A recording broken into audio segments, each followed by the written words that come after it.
In this lesson, we're going to talk about mate references.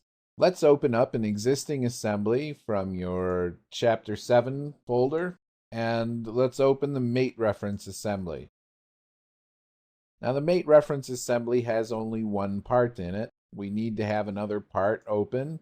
We'll get practice part for mating. Let's go to the window and tile vertically. The practice part for mating has a mate reference, and let's take a look at what that mate reference actually is. If I delete this existing one, we can re-add it. So we'll insert reference geometry, mate reference.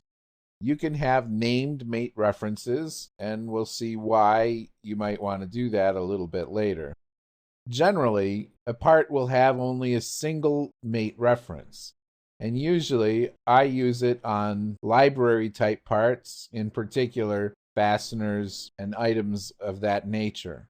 And I would use this particular edge because it's the intersection of the flat face, where you'd want a coincident, and the cylindrical face, where you'd want a concentric. So with that mate reference selected, it shows up in the tree in a folder called Mate References. And we can drag this part into an assembly, and SOLIDWORKS will just snap the part into place when you get the cursor over geometry that the mate reference can relate to. Let's see what mates that created. Just like we wanted it to, it created a concentric and a coincident. So mate references used in this way is very much like smart mates, but you don't have to pre-select any geometry. Just dragging the part into the assembly and hovering it over the other geometry is good enough. Let's take a look at another use for mate references. Let's open up the assembly called Tertiary Mate Reference Assembly. Here we have an assembly with a single part in it.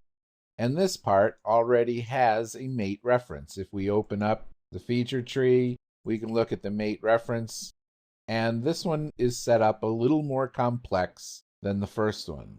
Let's edit it. This mate reference makes use of primary, secondary, and tertiary references.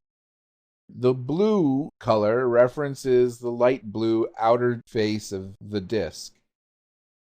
The pink face actually refers to the flat face of the disc. It's hard to see with the light shining on it that way. And the purple references the inside of the smaller hole. If SOLIDWORKS can't use all of these, it will use the ones it can, and there may be situations in which it can use all of the faces. So now let's open up another part that is meant to snap together with this. Let's open up Tertiary 1 and go to Window, Tile Horizontally. We got a couple parts in here we don't need. Let's get rid of these. So now if I grab this part from the name and just drag it into the window, as soon as it comes in the window, it snaps on. It didn't even wait until I brought the part over the other geometry. That's because this part has a mate reference too. And the mate reference here, if we edit the definition, looks exactly like the mate reference from the other part, where the light blue is the outer cylindrical face of the disc, the pink is the flat face, and the purple is the smaller hole. This situation will probably not present itself very frequently, only if you have library type parts that get assembled like this frequently. But every time you use it, you'd save yourself creating 3 separate mates. The mate references typically applied to library parts and are meant to help you automatically apply commonly applied mates.